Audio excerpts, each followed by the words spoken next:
Welcome to time 24/7. ఈ రోజు మన వార్తాపత్రికలు వచ్చిన సమాచారాన్ని మనం తెలుసుకుందాం.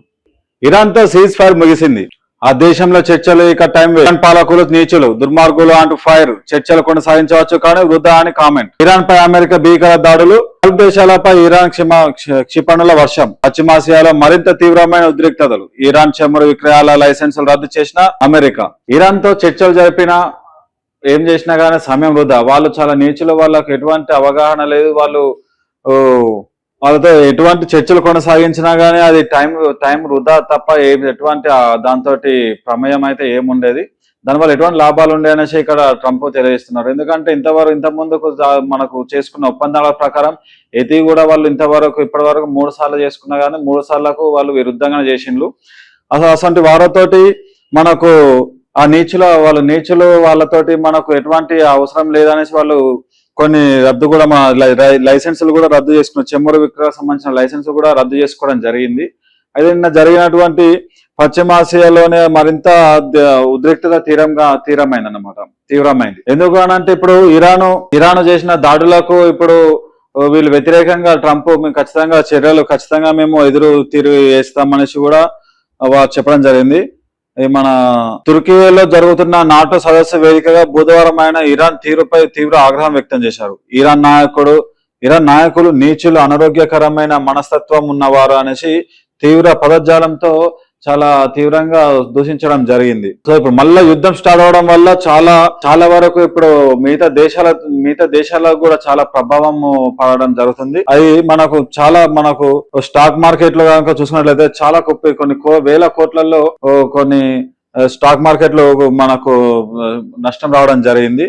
4% పెరిగి $77 చేరిన మనకు కుప్పకూలిన స్టాక్ మార్కెట్లు 9 లక్షల కోట్ల ఆవిరి. సెన్సెక్స్ 16,000 పాయింట్లు డౌన్, 24,000 కిందకి చేరిన నిఫ్టీ. పశ్చిమాసియాలో మళ్లీ ఉద్రిక్తతో ప్రభావం చాలా అదిగా ఉంది. మరి క్రూడాయిల్ ధరలు కూడా చాలా పెరిగి మరి అది కూడా ఘోరం అవుతుందనేసి చాలా చెప్తున్నారు. మరి దాడులు ఎప్పటి వరకు ఇది విరమించుకుంటారో, అసలు ఏంది వాళ్ళ అనేసి కూడా మనం ఇక్కడ మనకు ఇక్కడ చర్చనీయాంశంగా మారింది. ఎందుకంటే చర్చలకు వస్తున్నారు, ఇంతటితో ముగిసింది అనుకుంటున్నారు. తర్వాత మళ్ళా ఇరాన్ అనేది మళ్ళా దాడి చేయడం జరుగుతుంది. దానికి ప్రతిఫలంగా ఇప్పుడు అమెరికా కూడా ఇప్పుడు ట్రంప్ కూడా ఊకోకుండా అసలే ఆయన కొంచెం అటు ఇటు మనకు ఆయన మెంటాలిటీ తోటే కొంచెం అది ఉంటారన్నమాట. వాళ్ళతోటి మళ్ళీ ఇరాన్ ఎదురుదాడి చేసుకొని మళ్ళీ వీళ్ళు ఎదురుదాడి చేసుకోవడం వల్ల వాళ్ళు 2 దేశాలే కాకుండా ఇటు చుట్టుపక్కల ఉన్న మిగతా దేశాలు కూడా ప్రతి ఒక్క దేశానికి కూడా వాళ్ళ వల్ల చాలా ఎఫెక్ట్ అనేది చాలా మనకు చెమురు ద్వారా కానీ మనకు దీని ద్వారా కానీ క్రూయిల్ ధరలు వాటి ద్వారా స్టాక్ ద్వారా కూడా చాలా నష్టపోవడం జరుగుతుంది. మరి ఎంతవరకు దారితీస్తుంది అనేసి కూడా మనం చూసుకోవాలి. అట్లనే మరోవారు చూసినట్లయితే బ్యాంకుల్లో క్యాష్ తిప్పలు, చాలా చోట్ల నగదు కొరత, 10,000 నుంచి 50,000 లోపు చెల్లింపులు. 1,00,000 కావాలంటే ముందుగానే ఇన్ఫర్మేషన్ ఇవ్వాల్సిందే. అంతకంటే ఎక్కువైతే ఆన్లైన్ ట్రాన్సాక్షన్ చేయాలని సూచన. ఏటీఎంలకు నో క్యాష్ బోర్డులు, చేతిలో డబ్బులు లేక జనం తిప్పలు. ఇండెంట్ పెట్టిన నగదు రావట్లేదంటున్న బ్యాంకర్లు. ఏ పూట డిపాజిట్లతో నెట్టుకొస్తున్న వాయనం. మనకి చూసుకున్నట్లయితే అసలు నగదంతా ఎట్టిపోతుంది. అసలు ఇప్పుడు బ్యాంకులలోనే నగదు లేదు అని అంటే అసలు నగదంతా బయట ఎక్కడ ఆగింది, అసలు ఎవరి దగ్గర ఆగింది. ఇప్పుడు మరి చూసుకున్నట్లయితే ఇప్పుడు చాలా మంది ఇప్పుడు ఏసీబీ దాడుల్లో చాలా ఇళ్లలో కట్టలు నగదు అనేది దొరకడం జరుగుతుంది. సో ఇప్పుడు వాళ్ళ దగ్గర అయిందా, ఇప్పుడు బయట ఎక్కడ అవుతుంది, అసలు నల్లధనాన్ని ఎక్కడ దాచిపెట్టుకుంటున్నారు ఈ రాజకీయ నాయకులు కానీ ఇప్పుడు అధికారులే కానీ ఇది వ్యాపారవేత్తలే కానీ. ఇప్పుడు అట్లా చూసుకున్నట్లయితే ఇప్పుడు బ్యాంకులలో కూడా ఇప్పుడు పేద ప్రజలకు ఇప్పుడు వాళ్ళకు ఆన్లైన్ ట్రాన్సాక్షన్స్ అనేది చాలా తక్కువ. దాని ద్వారా ఇప్పుడు ఏంటంటే వాళ్ళు ఎక్కువ క్యాష్ యూజ్ చేస్తారు కాబట్టి ఇప్పుడు వాళ్ళకు కూడా క్యాష్ అందకుండా పోతుంది అనేసి ఇక్కడ బ్యాంకర్లు చెప్పడం జరుగుతుంది. ఈ ఫోటో చూసుకున్నట్లయితే మనకు ఆదిలాబాద్ లో ఉన్నటువంటి ఈ బ్యాంక్ ఆఫ్ మహారాష్ట్ర బ్రాంచ్ లో మాత్రం ఇట్లా మరి లైన్లు కట్టేసి వాళ్ళు బ్యాంకు స్టాఫ్ మీదకి రివర్స్ అవుతున్నారు. బ్యాంకులో క్యాష్ లేకపోవడం ఏంది అనేసి వాళ్ళను కూడా నిలదీయడం జరుగుతుంది. రాష్ట్ర వ్యాప్తంగా వివిధ బ్యాంకుల నగదు కొరత కారణంగా జనం తిప్పలు పడుతున్నారు. బ్యాంకు అకౌంట్ లో లక్షల రూపాయలు ఉన్నప్పటికీ పైసలు తీసుకోలేక పరేషాన్ అవుతున్నారు అనేసి ఇక్కడ మనకు చెప్తున్నారు. యూపీఐ ఆన్లైన్ చెల్లింపు మరింత పెంచడానికి బ్యాంకులో క్యాష్ లిమిట్ పాటించాలంటూ ఆర్బీఐ నుంచి వచ్చిన ఆదేశాలు ఇందుకు కారణం. అంటే ఇక్కడ మనకు యూపీఐ ఆన్లైన్ చెల్లింపులు పెంచాలనేసి ఆర్బీఐ వీళ్ళకు ఆల్రెడీ ఒక మెయిల్ అనేది చేయడం జరిగింది. సో దానికి ఉద్దేశించే మరి ఇట్లా క్యాష్ ఆపుతున్నారా అనేసి కూడా దీనికి మనకు కొంతమంది ఆలోచించడం జరుగుతుంది అన్నమాట. అది నిజమా కాదు, ఇప్పుడు దానివల్ల ప్రజలు ఎంత ఇబ్బంది పడుతున్నారు అనేసి కూడా మా వీళ్ళు ఆలోచించాల్సింది. దీంతో బ్యాంకులకు నగదు విత్డ్రా విషయంలో ఆంక్షలు అమలు చేస్తున్నారు. కొన్ని బ్యాంకులు రోజుకు 10,000 నుంచి 20,000 మాత్రమే విత్డ్రాకు అనుమతిస్తూ ఉండగా మరికొన్ని బ్యాంకులు 50,000 వరకు మాత్రమే పర్మిషన్ ఇస్తున్నారు. 1,00,000 క్యాష్ కావాలంటే ముందు రోజే బ్యాంకుకు వెళ్లి అధికారులను వేడుకోవాల్సిన పరిస్థితి నెలకొన్నది. 1,00,000 పైన అవసరమైతే అంత డబ్బు లేదంటూ చేతులు ఎత్తేస్తున్నారు. ఎవరికైతే పైసలు ఇవ్వాలో వారి అకౌంట్ ఆన్లైన్ ట్రాన్సాక్షన్ చేసుకోవాలనేసి సూచిస్తున్నారు బ్యాంకర్లు. మార్కెట్లో క్యాష్ ఫ్లో తగ్గిపోతున్నది. మరోవైపు చాలా చోట్ల నగదు ఏటీఎంలు బోసిపోతున్నాయి. డబ్బులు డ్రా చేయడానికి ప్రయత్నిస్తే నో క్యాష్ అని చూపించకుండా ట్రాన్సాక్షన్ డిక్లైన్ అని చూపిస్తున్నది. అలా రైతులు, చిరు వ్యాపారులు, పెన్షనర్ల విషయంలో కఠినంగా వ్యవహరిస్తున్న బ్యాంకర్లు, లీడర్ల, రియల్టర్ల, ఆఫీసర్ల, బడా వ్యాపారులు మాత్రం ఎంత అంటే అంత నగదు చెల్లిస్తున్నారనే ఆరోపణలు వినిపిస్తున్నాయి. మనం ఇక్కడ చూసుకున్నట్లయితే చిరు వ్యాపారులకు కానీ, మామూలుగా మనకు రైతులకు కానీ, పెన్షనర్లకు కానీ ఇప్పుడు వాళ్ళకైతే యూపీఐ ఉండే కదా, మనకు రైతులు కానీ పెన్షనర్లు కానీ ఇప్పుడు వాళ్ళు వృద్ధులకు ఎటువంటి స్మార్ట్ ఫోన్లు ఉండే కాబట్టి వాళ్ళు ఎక్కువగా నెలకొకసారి బ్యాంకు పోయి వాళ్ళకి నెలకు సరిపడా క్యాష్ అనేది ఒకటేసారి తీసుకొచ్చుకొని క్యాష్ ద్వారానే ట్రాన్సాక్షన్ అనేది వాళ్ళు చేసుకోవడం జరుగుతుంది. వాళ్ళు కానీ రైతులు కానీ ఊరికే బ్యాంకు పోయి మనకు ట్రాన్సాక్షన్ చేయాలంటే, యూపీఐ చేయాలంటే వాళ్ళకి జరిగేది కాబట్టి వాళ్ళకి చాలా ఇబ్బంది పెడుతున్నారు అనేసి కూడా ఇక్కడ చిరు వ్యాపారులు, ఇప్పుడు చిల్లర వ్యాపారం చేసే కిరాణం షాప్ వాళ్ళే కానీ మామూలుగా దుకాణాలు, చిన్న చిన్న దుకాణాల వాళ్ళకు కూడా వాళ్ళు చాలా ఇబ్బంది పడతారు. అదే అధికారులకు, ఇప్పుడు లీడర్లకు మాత్రం, రియల్టర్లకు మాత్రం ఎంత డబ్బా అంత డబ్బా అనేది వీళ్ళు బ్యాంకులు ఇస్తున్నారు, మరి మాకెందుకు ఇవ్వట్లేదు అనేసి కూడా ఇక్కడ ప్రశ్న అనేది బయటికి రావడం జరుగుతుంది. బ్యాంకుల చుట్టూ ప్రదక్షిణలు, బ్యాంకర్ల ఆంక్షల వల్ల రైతులు, చిరు వ్యాపారులు, పెన్షనర్లతో పాటు వివిధ వర్గాలకు చెందిన సామాన్యులు ఇబ్బందులు ఎదుర్కొంటున్నారు. ప్రస్తుతం వానాకాలం పంటల సాగు సీజన్ కావడంతో దుక్కులు, విత్తనాలు, ఎరువులు, ఇతర పెట్టుబడులకు రైతులకు ఇబ్బందుల అవసరం పడింది. ఇప్పుడు రైతులకు విత్తనాలు వేయాలన్నా, దుక్కాలన్నా ఇప్పుడు పొలం దానిలో పోయి మనకు పొలంలోకి ఇప్పుడు ట్రాక్టర్లు కానీ ఇవి హార్వెస్టర్లు కానీ చేయాలన్నా కానీ ఇప్పుడు వాళ్ళకైతే క్యాష్ వేయాలి కదా. సో వాటికి కూడా ఇప్పుడు వీళ్ళు రైతులు ఇట్లా ఇబ్బంది పెడితే వాళ్ళకి డబ్బులు అవసరం ఉంటది కాబట్టి వాళ్ళు చాలా ఇబ్బంది పడుతున్నాం అనేసి కూడా ఇక్కడ పేర్కోవడం జరుగుతుంది.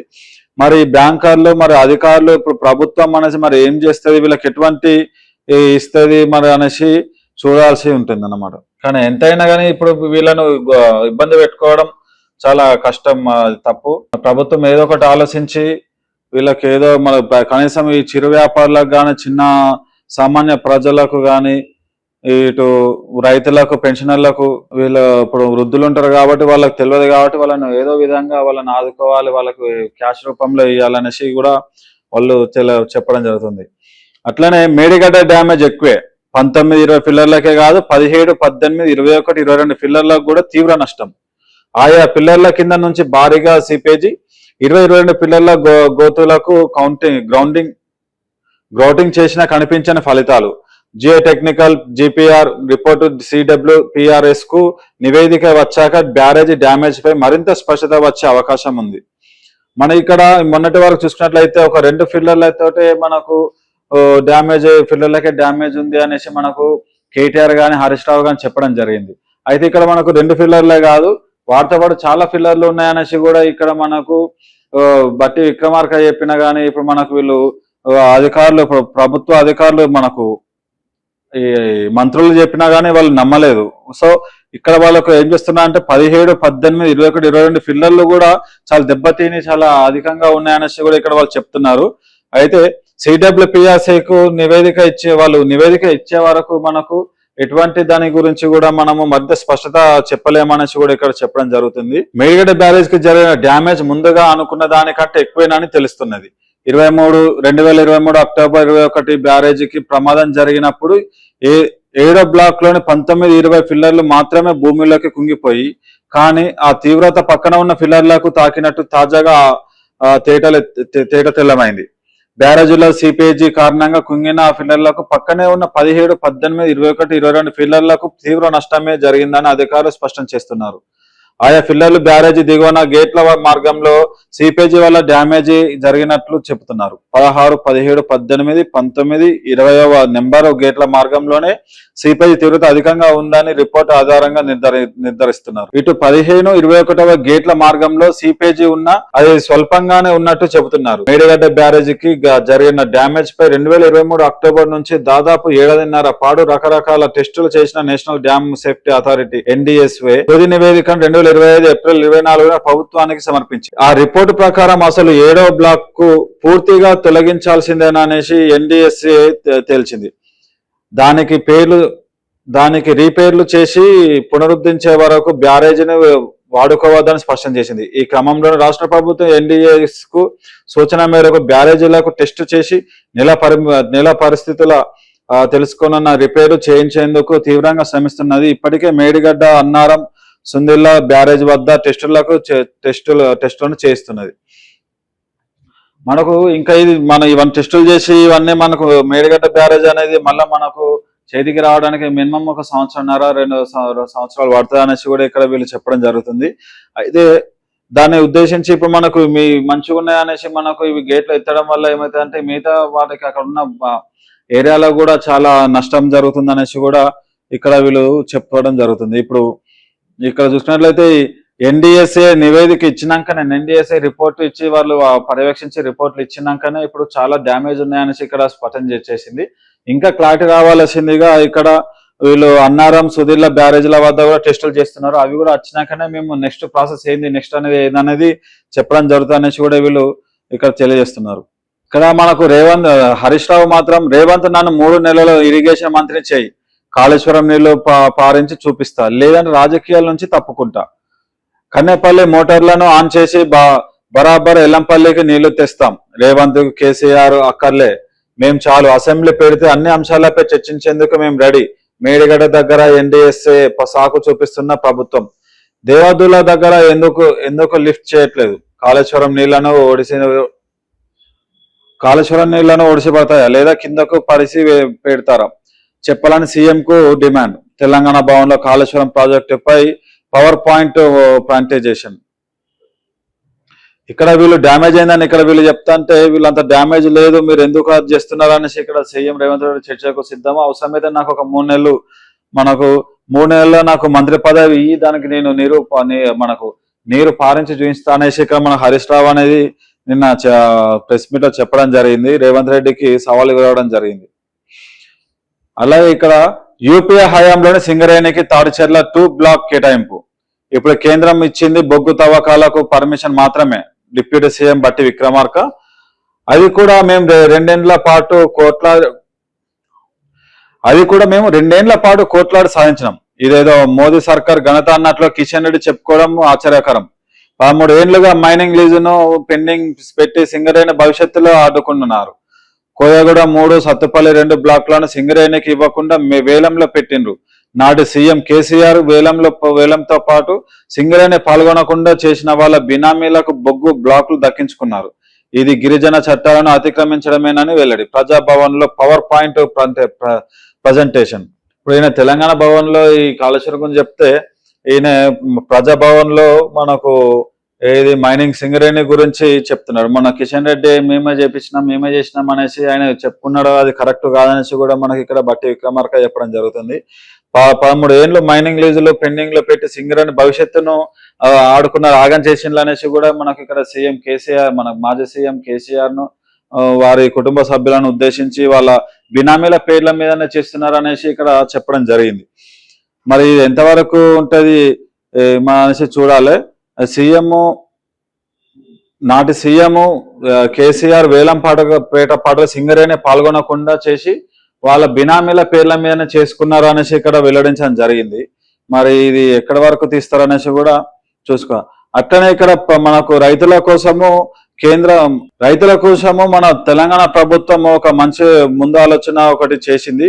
యూరియా కోసము మనకు ప్రతి వాళ్ళు పోయి లైన్లు కట్టకుండా ముందుగానే మీ సేవలోకి మనం ఆన్లైన్ మనకు ఎన్ని కావాలనేసి కూడా మనకు మీ సేవలో అప్లికేషన్ పెట్టుకొని దాని ద్వారా మనకు తెలుసుకోవచ్చు. మనం అప్లికేషన్ పెట్టుకొని వాళ్ళకు మినిమం ఛార్జ్ 10 రూపాయలు మనకు మినిమం ఛార్జెస్ రుసుము వచ్చేసి ₹10 మాత్రమే అనేసి ఇక్కడ చెప్పడం జరిగింది.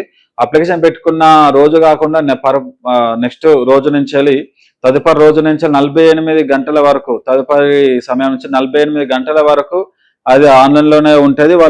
వాళ్ళు వెళ్ళి తీసుకోవచ్చు అనేసి కూడా ఇక్కడ తెలంగాణ ప్రభుత్వం కొత్తగా సహకరించింది. మీ సేవలో యూరియా బుకింగ్. రాష్ట్ర ప్రభుత్వం రైతుల కోసం మరో కొత్త సౌకర్యాన్ని అందుబాటులోకి తీసుకువచ్చింది. ఇప్పటి వరకు ఫర్టిలైజర్ బుకింగ్ యాప్ లో మాత్రమే ఉన్న యూరియా బుకింగ్ సేవను ఇకపై రాష్ట్ర వ్యాప్తంగా ఉన్న మీ సేవ కేంద్రాల్లో కూడా అందుబాటులోకి తీసుకొచ్చింది. ఫర్టిలైజర్ యాప్ ఉపయోగించలేని రైతులు తమ పట్టాదారు పాస్బుక్ నంబర్తో దగ్గరలోని మీ సేవ కేంద్రానికి వెళ్లి యూరియా బుక్ చేసుకోవచ్చు. మీ సేవ ఆపరేటర్ పంట వివరాలు, సాగు విస్తీర్ణం నమోదు చేసి రైతు ఎంచుకున్న ఎరువు డీలర్ వద్ద బుకింగ్ పూర్తి చేస్తారు. రైతు మొబైల్ కు వచ్చే ఓటీపీ నమోదు చేసిన తర్వాత బుకింగ్ పూర్తవుతుంది. అనంతరం బుకింగ్ ఐడి ఇస్తారు. ఈ సేవకు ₹10 మాత్రమే రుసుము ఉంటుంది. వ్యవసాయ శాఖ తెలిపిన ప్రకారం బుకింగ్ చేసిన రోజు మినహా మరో 48 గంటల వరకు మాత్రమే బుకింగ్ ఐడి చెల్లుబాటులో అవుతుంది. ఆ లోపు సంబంధిత డీలర్ వద్ద నుంచి యూరియా తీసుకోవాలి. రైతు అధికారిక ఫర్టిలైజర్ బుకింగ్ యాప్ లేదా మీ సేవా కేంద్రాల ద్వారా బుకింగ్ చేసుకోవాల్సిందిగా అధికారులు సూచిస్తున్నారు. మనకు ఇక్కడ ఫర్టిలైజర్ బుకింగ్ యాప్ ద్వారానే కాకుండా మనకు మీ సేవలో కూడా మనకు వెళ్ళేసి మనం చేసుకున్న సమయం నుంచే కాకుండా, చేసుకున్న రోజు నుంచే కాకుండా 48 గంటల వరకు మనకి ఇది ఆన్లైన్ లోనే ఉంటాయి అనేసి వాళ్ళు చెప్తున్నారు. మీకు సంబంధించిన దగ్గరలో ఉన్న డీలర్ షాప్ అయితే ఏదుందో ఆ డీలర్ దగ్గరికి వెళ్ళేసి మీరు ఇక్కడ బుకింగ్ చేసుకుంటే ఆ ఓటీపీ ద్వారా వచ్చినటువంటి మీకు కావాల్సిన యూరియా బుకింగ్ చేసుకుంటే ఆ రకము మనం డైరెక్ట్ డీలర్ దగ్గర పోయేసి మనం ఆప్షన్స్ ఉంటాయి. ఆప్షన్స్ ప్రకారం మనకు దగ్గరలో ఉన్న డీలర్ దగ్గరికి వెళ్ళేసి దానిలో అప్లికేషన్ పెట్టుకుని రిసిప్ట్ పట్టుకొని పోయి వాళ్ళకి ఇచ్చేస్తే ఎన్ని బస్తాలు అనేసి వాళ్ళు మీకు ఇవ్వడం జరుగుతుంది. సో ఇది కొంతమందికి మనకు ఆన్లైన్ యూరియా బుకింగ్ తెలియదు కాబట్టి ఇప్పుడు ఈ మీ సేవకు వెళ్ళేసి కూడా డైరెక్ట్ చేసుకోవచ్చు. ఎందుకంటే మనకు ఫీజు కూడా తక్కువనే ఉంటుంది కాబట్టి ₹10 చొప్పునే ఉంది కాబట్టి మనకు ఇక్కడ చేసుకోవచ్చు. అట్లనే చూసుకుంటే ప్రధాని మోడీ ఆస్ట్రేలియా పర్యటనకు వెళ్ళడం జరిగింది. 3 రోజుల పర్యటనను మనకు స్వాగతం పలికిన ప్రవాస భారతీయురాలు 3 రోజుల పర్యటన, ద్వైపాక్షిక సదస్సుకు హాజరు, మెల్బోర్న్ లో భారీ కమ్యూనిటీ ఈవెంట్, నిరసన తెలిపిన మానవ హక్కుల సంఘాలు, ముస్లిం మైనారిటీ సంస్థలు, భద్రతా కట్టుదిట్టం చేసిన ఆస్ట్రేలియా ప్రభుత్వం. మనకు అక్కడికి పోతే నిరసన తెలిపిన మన మానవ హక్కుల సంఘాలు మరియు ముస్లిం మైనారిటీ సంస్థలు మనకు ఇక్కడ మోడీకి కొంచెము నిరసన తెలిపినలు. సో దాన్ని ఉద్దేశించి మరి ఎటువంటి వాళ్ళు చర్యలు తీసుకోవద్దనేసి మనకు ఆస్ట్రేలియా ప్రభుత్వం మోడీకి కట్టుదిట్టమైన సెక్యూరిటీ ఇచ్చి ఆ సెక్యూరిటీతోనే వాళ్ళు అక్కడ చర్చలు జరిపి మన 3 రోజుల పర్యటనలో అక్కడ పర్యటించేసి మనకు మళ్ళీ తిరిగి ఇండియాకు భారతదేశానికి రావడం జరుగుతుంది. అట్లనే మనం చూసుకుంటే తెలంగాణ ప్రభుత్వము ఇక్కడ మనకు 2026లో ఖేల్ ఇండియా యూత్ గేమ్స్ మనకు కేంద్ర ప్రభుత్వం ప్రారంభించబోతున్న ఖేల్ ఇండియా యూత్ గేమ్స్ ను ఈసారి తెలంగాణ ప్రభుత్వం ముందుకొచ్చి మేము చేస్తామనేసి ప్రకటించింది. ఈ ప్రకటించిన కేంద్ర ప్రభుత్వం నవంబర్లో నిర్వహించే chance. 2020 Khel India youth games కు తెలంగాణ ఆతిథ్యం ఇవ్వనున్నట్లు తెలంగాణ ఆతిపత్యం ఇవ్వనున్నట్లు కేంద్ర యువజన వ్యవహారాల క్రీడా శాఖ మంత్రి మన్సుఖ్ మండవీయ బుధవారం ప్రకటించారు. ఈ ప్రతిష్టాత్మక క్రీడలను నవంబర్లో నిర్వహించేందుకు అవకాశం ఉందని ఆయన తెలిపారు. గత 2025 ఎడిషన్ గేమ్స్ కు బీహార్ ఆతిథ్యం ఇచ్చింది. ప్రధాని నరేంద్ర మోదీ దేశంలోని అన్ని ప్రాంతాల్లో జాతీయ స్థాయి క్రీడా పోటీలు నిర్వహించాలనే లక్ష్యానికి తగ్గట్లుగా తెలంగాణకి అవకాశాన్ని కల్పించినట్లు మండవీయ చెప్పారు. ఈ గేమ్స్ నిర్వహించేందుకు అవసరమైన మౌలిక సదుపాయాలు, ఉత్సాహం తెలంగాణలో ఉన్నాయని పేర్కొన్నారు. ఈ పోటీలో సుమారు 8,000 మందికి అథ్లెట్లు, అధికారులు, సపోర్టు సిబ్బంది పాల్గొనే అవకాశం ఉందన్నారు. బీహార్ లో జరిగిన గత ఖేలో ఇండియా యూత్ గేమ్స్ లో 28 క్రీడా శాఖల్లో పోటీలు నిర్వహించారు. దాదాపు 8,000 మంది వరకు మనకు క్రీడాకారులు మనకు పాల్గొనే అవకాశం ఉంది. దాన్ని ఉద్దేశించి తెలంగాణలో కూడా అన్ని సౌకర్యాలు ఉన్నాయనేసి మనకు కేంద్ర మంత్రి మనకు చెప్పడం జరిగింది. సో దీనికి కావలసినటువంటి క్రీడకు సంబంధించినటువంటి మనకు ఏవైతే ఉన్నాయో వాటి సదుపాయాలు 5 లక్షల విలువైన క్రీడకు సంబంధించిన సదుపాయాలు అనేసి మనకు కేంద్ర ప్రభుత్వం ఇస్తుంది అనేసి కూడా తెలియజేయడం జరిగింది. నవంబర్లో జరగబోయే మనకు ఖేలో ఇండియా యూత్ గేమ్స్ కి ఇవి మన తెలంగాణ ప్రభుత్వం ఆతిథ్యం స్వీకరించడం జరుగుతుంది. సో ఈ పేపర్ తోటి మనకు ఈ రోజు వార్తాపత్రికలతోటి మనం ఈ రోజు చూసాం. మరొక వార్తాపత్రికతో మరొక వీడియోలో కలుసుకుందాం. అంతవరకు సెలవు. చూస్తూనే ఉండండి Time 24/7. నమస్తే. షేర్ చేయండి, లైక్ చేయండి, సబ్స్క్రైబ్ చేయండి. మరిన్ని వీడియోల కోసం బెల్ సింబల్ పై క్లిక్ చేయండి.